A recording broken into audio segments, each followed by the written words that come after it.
नमस्कार दोस्तों, एक बार आप सभी का फिर से स्वागत है हमारे इस चैनल पर। और हम ज्योग्राफी ऑफ इंडिया की जो लेक्चर सीरीज़ हमने चलाई थी और हमने 2 लेक्चर इसके कवर भी कर लिए थे, जिसमें फिजियोग्राफिक डिवीजन्स हमने डिस्कस किए थे। उसके बाद हिमालय है उसको हमने पिछले लेक्चर में डिस्कस किया था, द ग्रेट हिमालय, उसकी रेंजेस और मेजर सब डिवीजन्स। तो आज के लेक्चर में हम डिस्कस करेंगे जो उत्तर भारत का विशाल मैदान है, या जिसे हम great plain of north India के नाम से भी जानते हैं। ठीक है, तो इसमें हम डिस्कस करेंगे हमारे ये उत्तर भारत का जो विशाल मैदान है इसके बारे में। अगर हम उत्तर भारत के विशाल मैदान की बात करें तो ये जो है हमारे जो हिमालय और जो प्रायद्वीपीय पठार है हमारा, ठीक है, जो हिमालय है ऊपर में उत्तर की तरफ और दक्षिण में जो है प्रायद्वीपीय पठार है, इन दोनों के बीच में स्थित है। और ये एक एग्रेडेशनल प्लेन है, ठीक है, जिसका निर्माण जो है मुख्यतः जो सिंधु, गंगा, ब्रह्मपुत्र जैसी जो महान नदियां हैं जो कि हिमालय से अपने साथ जो निक्षेप लाई थी उसके अवसाद से इसका निर्माण हुआ, ऐसा माना जाता है। और ये हम पहले भी डिस्कस कर चुके हैं पिछले लेक्चर में भी, जब हम हिमालय की उत्पत्ति के बारे में पढ़ रहे थे तब हमने साथ में ही जो हमारा उत्तर भारत का विशाल मैदान है उसके बारे में भी डिटेल से डिस्कस किया था कि उत्तर भारत का जो हमारा विशाल मैदान है उनकी उत्पत्ति किस प्रकार से हुई। तो अगर हम इसके एक्सटेंशन की बात करें तो वेस्ट में अगर हम देखते हैं तो ये सिंधु नदी के डेल्टा से लेके जो इंडस रिवर है हमारी, वहाँ से लेके पूर्व में जो गंगा ब्रह्मपुत्र का डेल्टा है वहाँ तक लगभग 3200 किलोमीटर तक फैला हुआ है। और अगर हम भारत की बात करें, और ये विश्व का सबसे बड़ा एलुवियल प्लेन है, ठीक है, जलोढ़ मैदान है, जो कि अगर हम भारत में इसकी लंबाई की बात करें तो भारत में ये लगभग 2400 किलोमीटर है और इसकी एवरेज विड्थ जो है लगभग 150 से 300 किलोमीटर तक है, ठीक है। और ये पश्चिम में ज़्यादा चौड़ा है, ठीक है, और पूर्व में इसकी चौड़ाई कम होती जाती है, ठीक है। और ये अगर इसके उत्पत्ति की हम बात करें कि उत्पत्ति किस तरह से हुई है, जो हमारा उत्तर भारत का विशाल मैदान है, तो इस मैदान की उत्पत्ति के संदर्भ में जो अलग अलग हमारे भूगोलवेता हैं या भूगर्भवेताएं हैं या विद्वान हैं, उन्होंने अपने अलग अलग प्रकार के मत दिए हुए हैं। और उन्होंने बहुत सारे विद्वान ऐसा मानते हैं कि जो ये हमारा प्लेन है इसकी उत्पत्ति मेनली जो पेनिनसुलर प्लेट्यू है हमारा और हिमालय है, प्रायद्वीपीय पठार और हिमालय के बीच में एक सिंक लाइन जो बनी थी, जिसके कारण जो प्रायद्वीपीय भाग में प्रवाहित होने वाली जितनी भी रिवर्स थी उसकी और जितनी भी जाने वाली रिवर्स थी उसके कारण जो उसमें जलोढ़ के निक्षेप थे, एलुवियल प्लेन जो हमारा एलुवियल मटेरियल जो नीचे की ओर गया था, उनके निक्षेपों से ही, उनके डिपॉजिट से ही इसका निर्माण हुआ है, ऐसा माना जाता है। जिसमें अलग अलग जो भूगोलवेता हैं या भूगर्भवेता हैं उन्होंने अलग अलग प्रकार के हमारे मत दिए हैं। जो वाडिया हैं वो बहुत ही हमारे प्रसिद्ध भूगर्भवेता रहे हैं। उनका विचार था कि जो हमारा ये प्लेन था, जो उत्तर भारत का ये हमारा विशाल मैदान है, वो पहले एक बहुत ही डीप गर्त था जो कि हिमालय और प्रायद्वीप के बीच में था। और ऑस्ट्रिया के जो एक प्रमुख भूगर्भ शास्त्री एडवर्ड स्विस, जिन्होंने इंटरनल स्ट्रक्चर ऑफ अर्थ के बारे में भी बहुत साइंटिफिक थियरीज दी हैं, तो उन्होंने कहा और उन्होंने माना कि हिमालय के जो आगे वाला पार्ट था उसके अगर आगे वाले पार्ट में एक बहुत बड़ा गर्त उत्पन्न हुआ था, जो कि क्योंकि हिमालय के दक्षिण की ओर बढ़ने की प्रक्रिया के कारण प्रायद्वीप था नीचे का, वो ठोस भाग उसने रोक दिया था, नीचे की ओर जा नहीं पाया था। और जिसके कारण वहां पर जो था एक बहुत बड़ी जियोसिंक्लाइन बनी थी और जिसमें हिमालय और जो पेनिनसुलर प्लेट्यू था हमारा, वहां से आने वाली नदियों ने अपना जलोढ़ जो है निक्षेप कर दिया। और with the passage of time ये क्या हुआ कि ये सिंक लाइन पूरी तरह से भर गई और हिमालय के एक विशाल मैदान का निर्माण हुआ। और अगर हम हाल ही में बात करें इसके बारे में, ठीक है, या वर्तमान विचारों की बात करें, तो जब ये हमारा प्रायद्वीप के उत्तर की ओर जब विस्थापन हो रहा था, हमारा जो प्लेट थी इंडियन प्लेट जो थी यूरेशियन प्लेट की ओर बढ़ रही थी, तो उसके कारण क्या हुआ कि टेथीस सागर में डिपॉजिट्स जो हैं बहुत लार्ज लेवल पे हो गए थे और उनमें फोल्डिंग और रैप्स उत्पन्न हो गए थे, वलन उत्पन्न हो गए थे, जिसके कारण क्या हुआ कि हिमालय तथा हिमालय के साथ साउथ में जो है एक बहुत बड़ी सिंकलाइन का निर्माण हुआ, एक द्रोणी का निर्माण हुआ। और ये जो प्रायद्वीपीय पठार था हमारा और मैदान प्रायद्वीपीय तथा हिमालय के बीच में एक बहुत बड़ा डीप बन गया, गर्त बन गया, और उसके भराव के कारण ही इसकी उत्पत्ति मानी जाती है। ठीक है। और जिसके कारण जो था, जैसे हिमालय के निर्माण के था, साथ ही इसको साथ में हमने जैसे पिछले लेक्चर में भी डिस्कस किया था कि जब हिमालय का मतलब वहाँ पे डिपॉजिट से टेथीस सी में जितना हमारा मटेरियल था वो मतलब जब वो टेथीस सी पूरी तरह से भर गया तो उसके कारण क्या हुआ कि वो रिसीड करने लगा। ठीक है। जो साउथ की ओर जो है जो डिपॉजिट्स थे जिसमें मेनली कॉन्ग्लोमेरेट्स थे, कॉन्ग्लोमेरेट डिपॉजिट्स थे जो कि इंडो गंगेटिक जो और जो रिवर्स थी उन्होंने डिपॉजिट किए थे उसमें, तो जैसे ही वो भर गए तो उसके कारण क्या हुआ, एक एग्रेडेशनल प्लेन साउथ की ओर मतलब दक्षिण की ओर जो है हमारा एक एग्रेडेशनल प्लेन का निर्माण हुआ। ठीक है। एग्रेडेशनल प्लेन क्या होता है, एक ऐसा प्लेन होता है जिसका निर्माण जो है डिपोजिशनल एक्टिविटी के कारण होता है, जिसका निर्माण जो है निक्षेपात्मक गतिविधियों के कारण होता है। और ये एक मोनोटोनस प्लेन था। ठीक है। मोनोटोनस मीन्स की फीचरलेस टोपोग्राफी, मीन्स की बिल्कुल ही समतल मैदान, इस मैदान जो था ये बना था। और जो हमारा गैंगेटिक प्लेन है या उत्तर भारत का विशाल मैदान है वो एग्रेडेशनल है। ठीक है। जिसका निर्माण जो है डिपॉजिट्स के कारण हुआ है और मोनोटोनस है। ठीक है। मोनोटोनस मीन्स कि फीचरलेस है, कोई भी फीचर्स यहाँ पे है नहीं। ठीक है।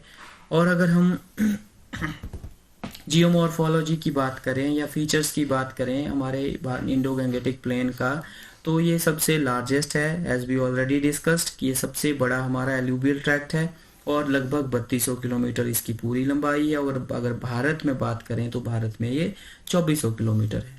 और अगर इसकी बाउंड्री की बात करें तो उत्तर में जो शिवालिक माउंटेन रेंज है हमारे हिमालय की, या जिसको आउटर हिमालय के नाम से भी जानते हैं, वो इसके साथ हमारी सदर्न बाउंड्री बनाती है हिमालय, और नॉर्दर्न पार्ट जो है प्लेन का इसके साथ लगता है और पेनिनसुलर प्लेटू इसके साथ साउथ में लगता है। ठीक है। तो मतलब कहने का तात्पर्य ये है कि जो फिजियोग्राफिक डिवीजन्स हैं उनमें जो हमारा उत्तर भारत का विशाल मैदान है वो हमारा उत्तर में हिमालय के मतलब उत्तर में हिमालय है और दक्षिण में हमारे यहाँ क्या है, प्रायद्वीपीय पठार है। और अगर हम इसके वेस्टर्न बॉर्डर की बात करें तो सुलेमान और जो किरथार रेंजेस हैं वो लगती हैं। और ईस्टर्न पार्ट्स की बात करें तो जो ब्रह्मपुत्रा नदी है उसके मतलब ईस्टर्न बाउंड्री जो है वहाँ मार्क करती है। ठीक है। और अगर इसकी चौड़ाई की बात करें तो लगभग 500 किलोमीटर इसकी चौड़ाई है हमारे, और पश्चिमी भाग में इसकी चौड़ाई ज़्यादा है। और जैसे जैसे हम पूरब की ओर चलते हैं तो इसकी चौड़ाई जो है कम होती जाती है। ठीक है। और अगर हम इसकी बात करें तो जो एवरेज एलिवेशन है इसकी लगभग 200 मीटर है, और जो कि सी लेवल से मतलब 200 मीटर की हाइट पे है। और सबसे जो हाईएस्ट एलिवेशन है वो है अंबाला में। ठीक है। अंबाला में है और ये लगभग 291 मीटर है। और ये जो है एक वाटरशेड का भी काम करती है, जिसमें वो दो रिवर सिस्टम जो है डिवाइड होते हैं, इंडस रिवर सिस्टम और गंगा रिवर सिस्टम। ठीक है। जो अंबाला जो है एक ही वाटर डिवाइड का काम भी करता है या ड्रेनेज डिवाइड का भी काम करता है, जहाँ पर एक तरफ अंबाला के वेस्टर्न पार्ट में हमारा इंडस रिवर सिस्टम का वाटर जाता है और ईस्टर्न साइड जो है हमारा गंगा सिस्टम का पार्ट जाता है। और जैसे जैसे हम सराहनपुर से कोलकाता की ओर आते हैं तो 20 सेंटीमीटर पर किलोमीटर जो है एवरेज ग्रेडियंट रहता है, स्लोप ये रहता है। और ये जो है वाराणसी की ओर जो है कम होता जाता है। ठीक है। जो कि 15 सेंटीमीटर तक रहता है। और अगर हम इसके जियोमॉर्फोलॉजिकल फीचर्स की बात करें कि जो हमारा उत्तर भारत का विशाल मैदान है उसकी भू आकृति कैसी है, ठीक है। जो अधिकतर भूगोलवेता इसे एक बहुत ही सपाट और उच्चावच रहित या फीचरलेस प्लेन मानते हैं, परंतु इस मैदान की भी अपनी विशेषताएं हैं, ठीक है। और ये अपनी विशिष्ट विशेषताएं लिए हुए है, और मिट्टी की विशेषता और स्लोप के आधार पर, ठीक है, सॉइल की कैरेक्टरिस्टिक्स और स्लोप के आधार पर जो हमारा जियोमॉर्फोलॉजिकल रीजन्स हैं, भू आकृति हैं, उत्तर भारत के विशाल मैदान को अलग अलग भू आकृतिक प्रदेशों में बांटा जाता है, जिसमें हम मुख्यतः इसको बांटते हैं 4 मुख्य भागों में: भावर, तराई, भांगर और खादर। ठीक है। तो सबसे पहले हम बात करते हैं भावर की। भावर रीजन क्या है? भावर रीजन ये शिवालिक के फुट हिल्स में पाया जाता है, और सिंधु से तीस्ता तक ये पाया जाता है, और लगभग 8 से 16 किलोमीटर तक की चौड़ाई वाली एक नैरो पट्टी के रूप में पाया जाता है। और पिडमोंट एरिया में होने के कारण या गिरिपद क्षेत्रों में होने के कारण यहाँ नदियाँ बड़ी मात्रा में कंकड़, पत्थर, बजरी लाकर जमा कर देती हैं, जिसे क्या होता है कि परमिएबल रॉक्स का निर्माण यहाँ पे होता है। ठीक है। तो यहाँ जो छोटी छोटी नदियाँ हैं वो भूमिगत हो जाती हैं या अदृश्य हो जाती हैं, और ये कृषि के लिए इतना सूटेबल नहीं है, क्योंकि यहाँ पे बड़ी बड़ी चट्टानें हैं, ठीक है, जिसके कारण पानी क्या है, अंडरग्राउंड फ्लो करता है। ठीक है। ये है हमारा भावर, जो कि उत्तर की तरफ सबसे ज़्यादा जो भावर रीजन है हमारा नॉर्दर्न रीजन में पाया जाता है, जो उत्तर भारत के विशाल मैदान है उनका नॉर्दर्न पार्ट लगभग इसको हम कह सकते हैं। ठीक है। और उसके पश्चात आता है हमारा तराई। ठीक है। तराई जो है ये भावर के बिल्कुल दक्षिण का मैदान है। ठीक है। भावर के मतलब सदर्न पार्ट में पाया जाता है। भावर के बाद अगर नॉर्थ से हम साउथ की ओर आए तो तराई रीजन आता है, और यहाँ पर क्या होता है कि जो नदियाँ हमारे भावर रीजन में लुप्त हो जाती हैं, ठीक है, अंडरग्राउंड ड्रेनेज जिनका चलता है, वो फिर से हमारे अर्थ सरफेस के ऊपर आ जाती हैं। ठीक है। और इसको क्या कहते हैं, हम तराई रीजन कहते हैं। और ये जो रीजन है इसकी चौड़ाई लगभग 15 से 30 किलोमीटर है, और यहाँ पर अधिकतर भाग में जो है दलदल पाए जाते हैं। ठीक है। और नदियाँ अपने साथ यहाँ पे जो निक्षेपित एलुवियल्स होते हैं उनके कण जो है भावर प्रदेश की अपेक्षा छोटे होते हैं। ठीक है। भावर में क्या होता है, पेबल्स और रॉक डेब्रिस जो है ज़्यादा पाए जाते हैं इन कंपैरिजन टू भावर।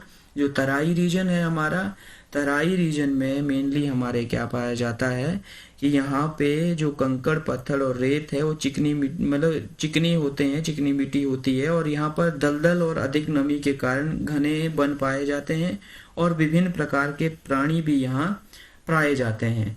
और यहाँ पर हमारे वाइल्ड लाइफ भी बहुत अधिकतर मात्रा में पाई जाती है, जैसे जो जिम कॉर्बेट नेशनल पार्क हमारा उत्तराखंड में है वो भी तराई रीजन में है, और जो हमारा काजीरंगा नेशनल पार्क है वो असम में है, और वो दोनों जो हैं ये तराई रीजन में हैं। ठीक है। और तराई रीजन का अधिकतर विस्तार जो है हमारे पूर्वी भागों में पाया जाता है। ठीक है। क्योंकि तुलनात्मक रूप से कंपैरेटिवली जो ईस्टर्न पार्ट है हमारे 7 सिस्टर स्टेट्स हैं हमारे, वहाँ पर जो है बारिश जो है अधिकतर मात्रा में होती है पश्चिमी भागों की तुलना में। ठीक है। तो और ज़्यादातर अगर तराई भागों की अगर हम बात करें वेस्टर्न पार्ट में, तो ये पंजाब, उत्तर प्रदेश और उत्तराखंड में पाए जाते हैं। ठीक है। और यहाँ पर जो है हालांकि इसमें ये उतनी अच्छे से कृषि नहीं हो पाती है, लेकिन अभी क्या है इसे साफ करके कृषि योग्य बनाया जा रहा है, और यहाँ पर जो है गन्ने की खेती और चावल की खेती और गेहूं की खेती जो है बहुत व्यापक मात्रा पर वर्तमान समय में की जा रही है। ठीक है। जैसे ये आप देख सकते हैं यहाँ ये हिमालय है। ठीक है। और यहाँ पर जो है आपका हिमालय से जैसे ही हम साउथ की ओर आते हैं, ठीक है, तो यहाँ पे आपको पाया जाता है, यहाँ पे आपका भावर रीजन पाया जाता है। ठीक है। जो कि बहुत कम चौड़ा है, और यहाँ पे अधिकतर मात्रा में क्या है कि आपके पत्थर, कंकड़, बजरी आगे जो नदियाँ यहाँ से हिमालय से आ रही हैं वो यहाँ पे जमा कर दे रही हैं। ठीक है। जिसके कारण नदियाँ यहाँ क्या है कि यहाँ परमिएबल रॉक्स होने के कारण नदी जो है अंदर से ही अपना फ्लो करती है, और फिर क्या कहाँ उत्पन्न होती है, कहाँ सरफेस पे आती है, हमारे तराई रीजन में। ठीक है। फिर तराई रीजन में जो है तराई रीजन हमारे भावर के बाद आता है, और फिर आता है हमारा खादर और बांगर और खादर। ठीक है। फिर हम बात करते हैं भांगर की। ठीक है, भांगर क्या होता है? भांगर जो है हमारा, भांगर जो है वह ऊंचा पार्ट है जहां नदियों तक जल मतलब नहीं पहुंचता है। जैसे यहाँ देख सकते हैं आप, ये नदी है कोई, ठीक है, ये रिवर वैली है और ये भांगर है। यहाँ तक जल जो है हमारा नहीं पहुंच पाता है। ठीक है, और ये जो है एक पुरानी जलोढ़ मिट्टी द्वारा बना होता है। नदियां अपने साथ जो मिट्टी है वो जमा कर देती है तटों के ऊपर, और वो ये पीछे की ओर जो है डेपोजिशन होता जाता है और ये पीछे की ओर खिसकते जाते हैं। ठीक है, तो यहाँ पर जो है पुरानी जलोढ़ मिट्टी द्वारा इनका निर्माण होता है, और इसकी ऊंचाई कहीं कहीं पर तो 30 मीटर से भी ऊंची हो जाती है। लेकिन अगर सामान्य तौर पर हम देखें तो भांगर और खादर में बहुत ही कम अंतर दिखाई देता है, क्योंकि ये भी जो भांगर हैं वो भी खादर से ही बनते हैं। मीन्स कि खादर और भांगर में डिफरेंस सिर्फ यही है कि जो खादर हैं उनमें न्यू एलुवियल पाई जाती है और ये फ्लड प्लेन्स जो हैं रिवर बैंक के नज़दीक पाए जाते हैं, और जो भांगर है उसमें ओल्ड एलुवियल पाई जाती है। और इनको जो भांगर है ये जो है मेनली हमारे कैलकेरियस जो मटेरियल्स हैं उनके कारण इनका निर्माण हुआ है, तो इसको कंकर के नाम से भी जानते हैं। ठीक है, जो बारिंद प्लेन है हमारा डेल्टाइक रीजन्स में बंगाल में, एंड भूर फॉर्मेशंस वहाँ पे हुई हैं, और मिडल गंगा और यमुना दोआब जो है यहाँ पे रीजनल वेरिएशन जो है बहुत देखने को मिलती हैं हमारे भांगर रीजन्स में। अब भूर क्या होता है? भूर होता है एक उठी हुई जगह होती है हमारे लैंड पार्ट की, जो कि खासकर हमारे गंगा यमुना रीजन में पाया गया है। और उठी हुई जगह ये मतलब गंगा और यमुना के किनारों पे जो है एलिवेटेड लैंड जो है देखने को मिलती है, जिन्हें हम भूर्स कहते हैं। ठीक है, और ये किसके कारण हुआ है? जो मिट्टी को हवाएं जो हैं, पवनें जो हैं उड़ा के साइड में डिपॉजिट करती जाती हैं ड्राई मंथ्स में, तो उनको क्या कहते हैं? हम भूर्स कहते हैं। ठीक है, और भांगर में बहुत सारे जीवाश्म भी जानवरों के हमें देखने को मिलते हैं, और इसमें सबसे ज़्यादा हाथी, हिप्पोपोटामस और राइनोसोरस के जीवाश्म जो हैं ज़्यादा देखने को मिलते हैं। उसके बाद है हमारा खादर। खादर क्या होता है? जैसे आप यहाँ पे देख सकते हैं, ये है हमारा खादर। ठीक है, और ये है भांगर। ठीक है, खादर क्या होता है? ये रिवर वैली है हमारी, ये रिवर वैली है। रिवर वैली के नज़दीक वाला वह निचला भाग होता है जहाँ पे जो है नदियाँ बाढ़ का जल हर वर्ष लाती हैं। ठीक है, और नदियां अपने बाढ़ के साथ जो है नई मिट्टी लाती हैं, ठीक है, न्यू एलुवियल लाती हैं, नवीन मिट्टी को लाकर यहाँ पे बिछा देती हैं, और ये जो है नवीन जलोढ़ द्वारा इनका खादर का निर्माण होता है, और हर वर्ष यहाँ पे नई मिट्टी का जमाव होता है, इसीलिए ये सबसे ज़्यादा उपजाऊ होते हैं। और जो कृषि से संबंधित कार्य में सबसे ज़्यादा महत्वपूर्ण भूमिका निभाते हैं। और हालांकि खादर प्रदेश में भी, खादर रीजन में भी जो रेत है और कंकड़ हैं वो ज़्यादा होते हैं, और यहाँ पे पर ये बहुत ज़्यादा फर्टाइल सॉइल्स यहाँ पे पाई जाती है। ठीक है, उसके बाद है हमारा रे या कोलर भी इसको कहते हैं।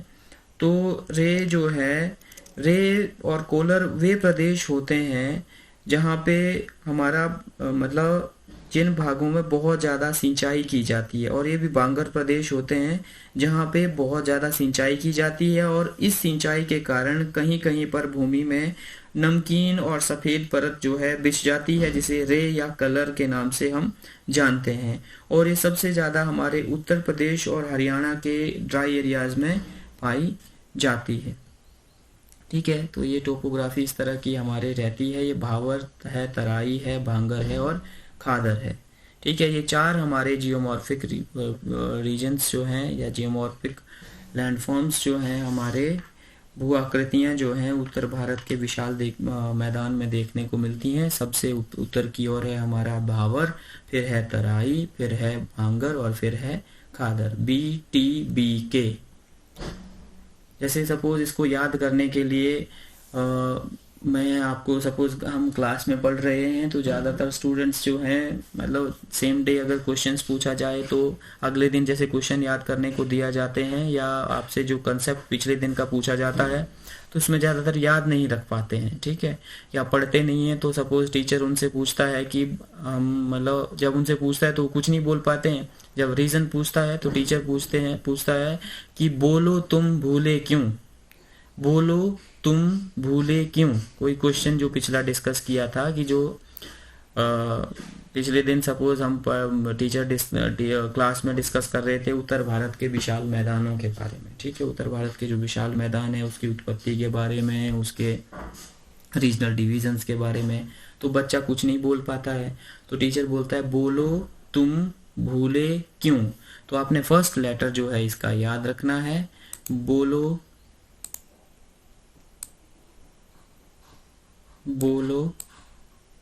तुम भूले क्यों, ठीक है। बोलो, बी फॉर बोलो, बोलो से भावर, टी फॉर तुम तराई, बी फॉर भांगर और क्यों फॉर खादर, ठीक है। बोलो तुम भूले क्यों। तो चार आपके जो जियोमॉर्फिक जो रीजन्स हैं या जियोमॉर्फोलॉजी जो प्लेन की आप इस तरह से याद रख सकते हैं एक सिंक्रोनस वे में, ठीक है। तो भावर, तराई, भांगर और खादर, और रे आता है इसमें। फिर हम रीजनल डिवीजन्स की बात करते हैं कि जो विशाल मैदान है उनको हमने प्रादेशिक मतलब उनके जो प्रादेशिक रीजन्स में डिवाइड किया हुआ है, प्रादेशिक भागों में हमने विभाजित किया हुआ है उनको। तो अगर हम पश्चिम में राजस्थान से लेके या पूरे अगर उत्तर भारत की बात कर रहे हैं, विशाल मैदान की बात कर रहे हैं, तो ये हमारा सिंध प्रोविंस से या पाकिस्तान से भी हम बात करते हैं, ठीक है। तो पाकिस्तान से लेकर हमारा असम तक जो उत्तर भारत का विशाल मैदान है उसमें उसकी जो टोपोग्राफी है, उसकी जो मृदा की विशेषताएं हैं, उसका जो स्लोप है, उनमें बहुत सारी वेरिएशंस या विविधताएं जो हैं पाई जाती हैं। और इन विविधताओं के आधार पर हम जो है ये जो हमारा विशाल मैदान है उसको पश्चिम से पूर्व की ओर बहुत लगभग 6 मुख्य भागों में विभाजित करते हैं, जिसमें सबसे पहला है आपका सिंध प्लेन, ठीक है, Rajasthan plain, Punjab plain, Ganga plain, Brahmaputra plain और गंगा ब्रह्मपुत्रा डेल्टा, ठीक है। तो सबसे पहले है हमारा सिंध प्लेन, ठीक है, जो कि पाकिस्तान में है, और ये एक तरह का भांगर प्लेन है हमारा, ठीक है। भांगर प्लेन्स जो है कौन से प्लेन्स होते हैं ये आप कमेंट बॉक्स में आप अपना आंसर दे सकते हैं, ठीक है, और दीजिए आप कि भांगर प्लेन्स कौन से प्लेन होते हैं। और सिंध प्लेन जो है एक भांगर प्लेन है और यहाँ पे बहुत लंबे डिप्रेशंस पाए जाते हैं, ठीक है, जहाँ पे पुरानी नदियों के अवशेष जो हैं हमें देखने को मिलते हैं या पुरानी नदियों के रास्ते जो है हमें देखने को मिलते हैं, उन्हें हम धोर्स कहते हैं। और धोर्स जो है बहुत बहुतायत में हमारे सिंध का जो मैदान है वहाँ पे पाए जाते हैं। और उन्हीं धोर्स में बीच में अल्कालाइन लेक्स जो हैं पाई जाती हैं यहाँ पर, ठीक है, अल्कालाइन लेक्स जो हैं यहाँ पे पाई जाती हैं, ठीक है।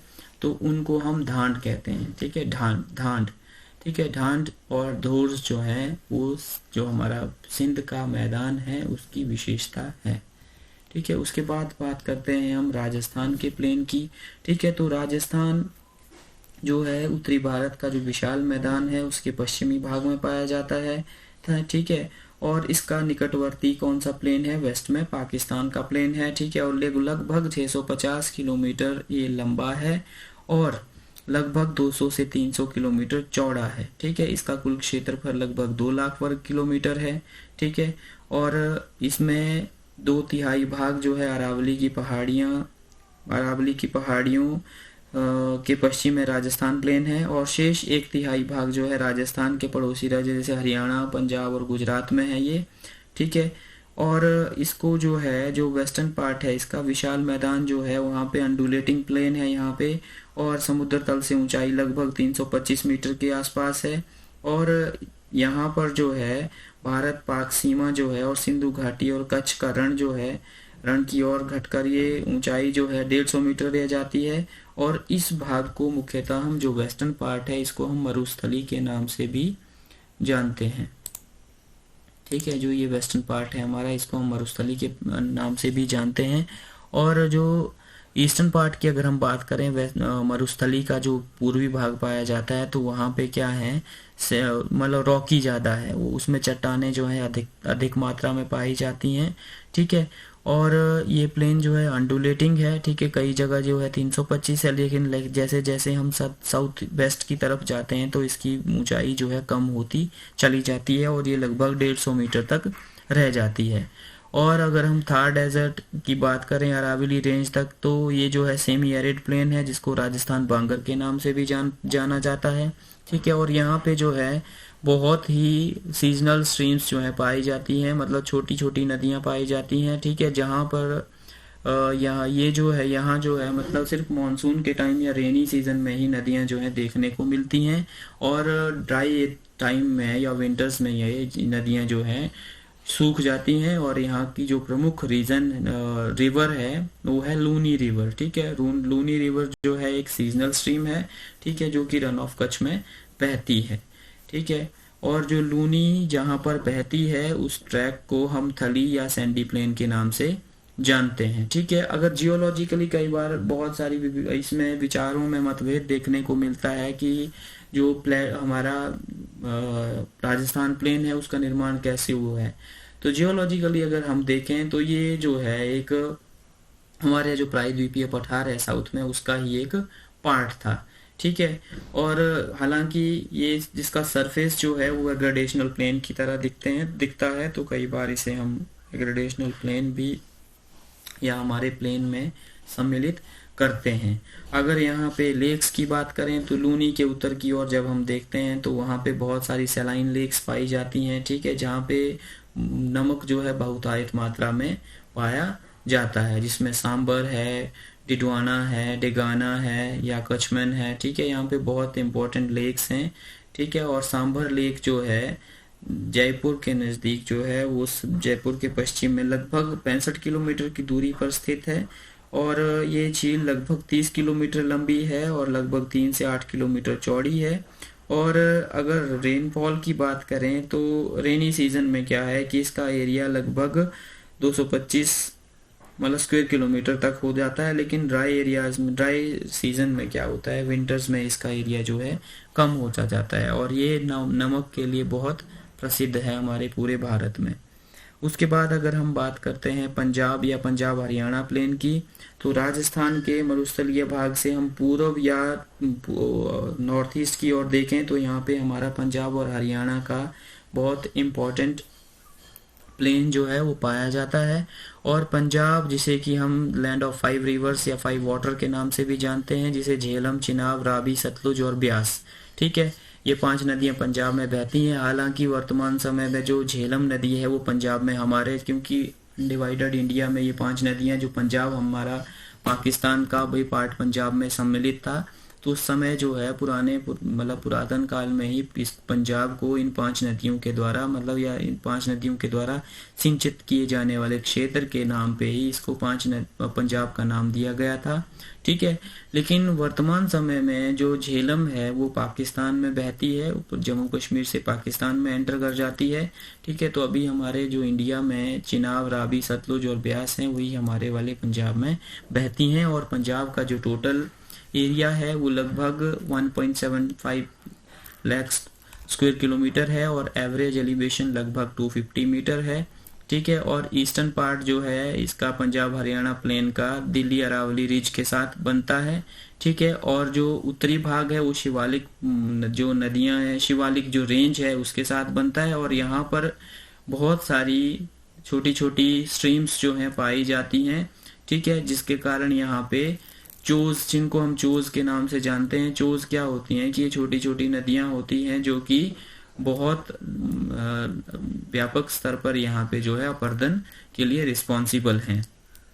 ठीक है, और जो हमारा यमुना है बिटवीन यहाँ पे घग्गर रिवर जो है हमारे सतलुज और यमुना के बीच में पाई जाती है, जिसे कि हमें अभी हम जो हमारी पुराने समय में सरस्वती रिवर हमारे पुराणों में भी देखने को मिलती है, जिसका उल्लेख पुराणों में भी हुआ है। ऐसा माना जाता है कि जो घग्गर रिवर है हमारी, उसे लेजेंडरी सरस्वती रिवर की सक्सेसर माना जाता है।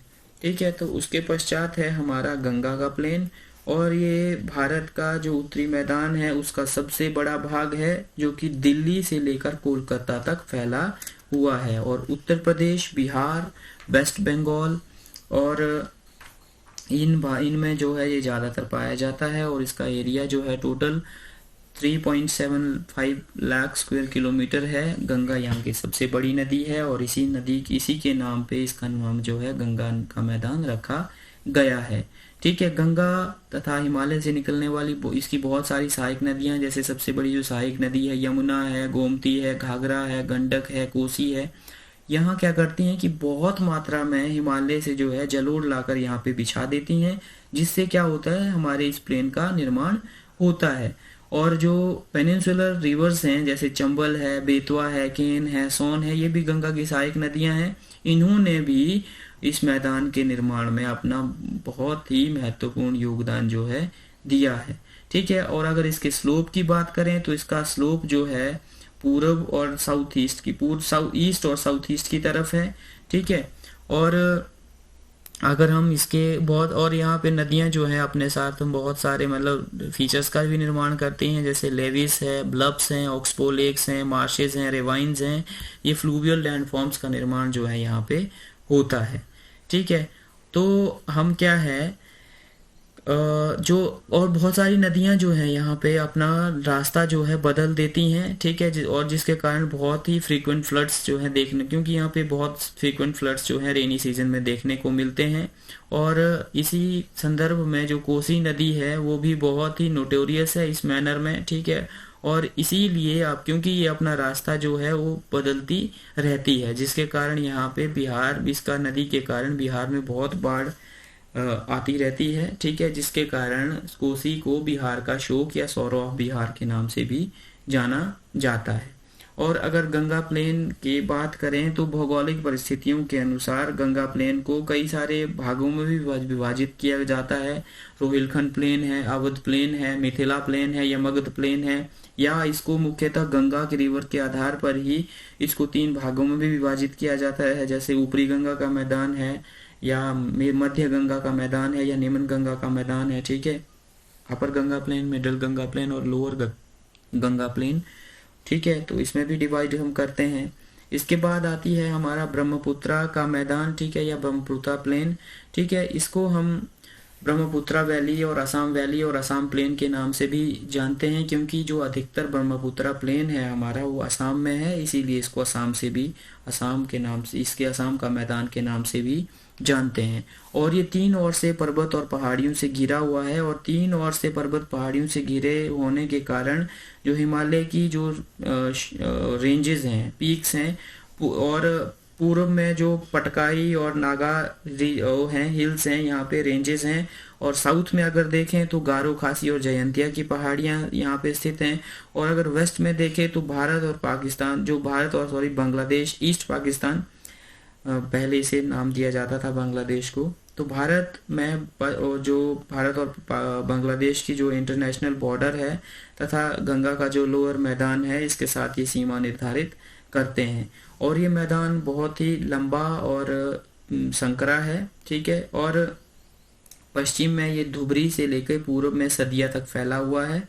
ठीक है, और लगभग ये 800 किलोमीटर लंबा है। ठीक है, और 60 से 96 किलोमीटर चौड़ा है।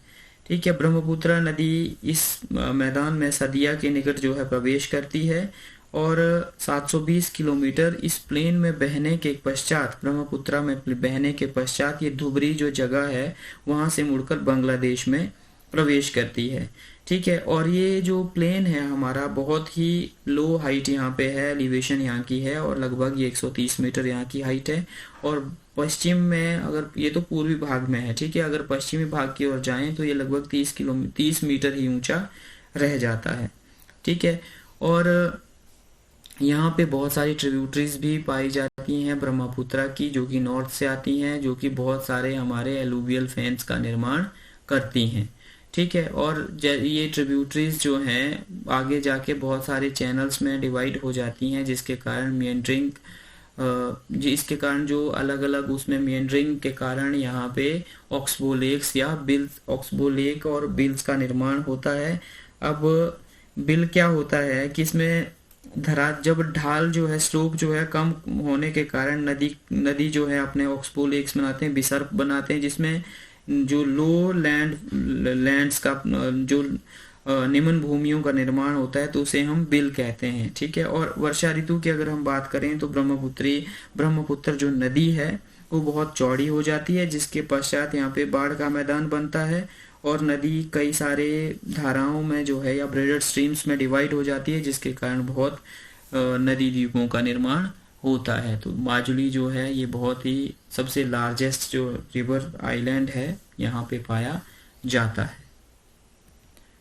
ये हमारा उसके पश्चात इंडो ब्रह्मपुत्रा डेल्टा है। ठीक है। गंगा ब्रह्मपुत्रा नदियां जो हैं आपस में मिलकर जो है विश्व का सबसे बड़ा जो डेल्टा है उसका निर्माण करते हैं, जिसको गंगा ब्रह्मपुत्रा डेल्टा के नाम से भी हम जानते हैं।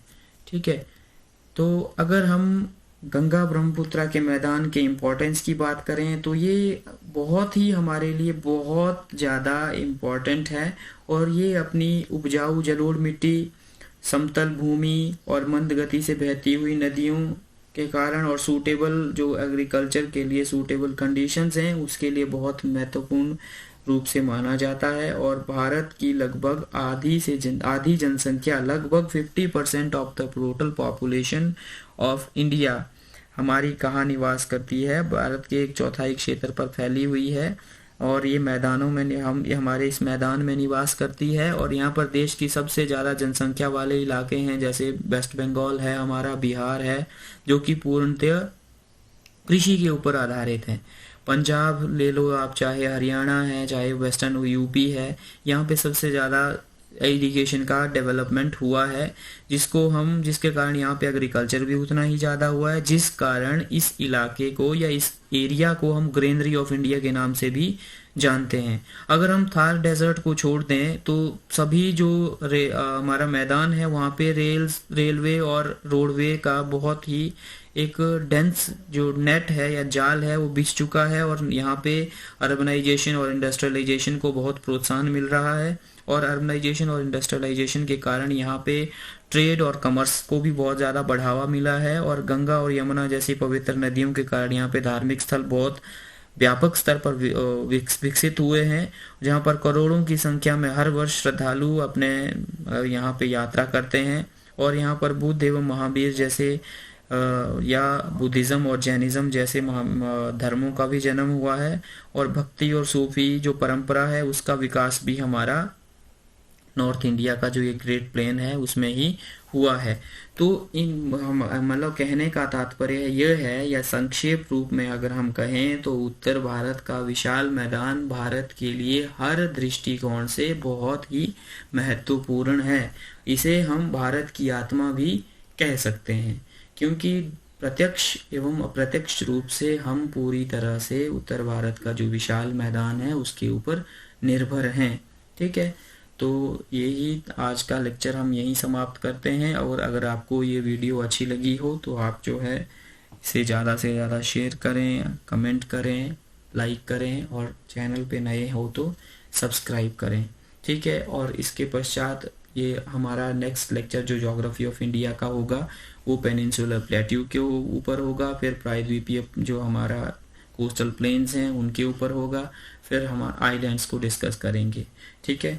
और उसके पश्चात हम आगे ज्योग्राफी ऑफ इंडिया के जो इम्पोर्टेंट टॉपिक्स जो कि नेट, सेट, JRF और बहुत सारे कॉम्पिटिटिव एग्जाम्स में पूछे जाते हैं, उन टॉपिक्स, वो जो सभी टॉपिक्स ये नेट में भी हैं वो सभी हम कवर करेंगे। तो आपको वीडियो अच्छी लगी हो तो इसे लाइक करें, शेयर करें, और नए हो चैनल पे तो सब्सक्राइब करें। धन्यवाद। आप सभी का समय शुभ रहे।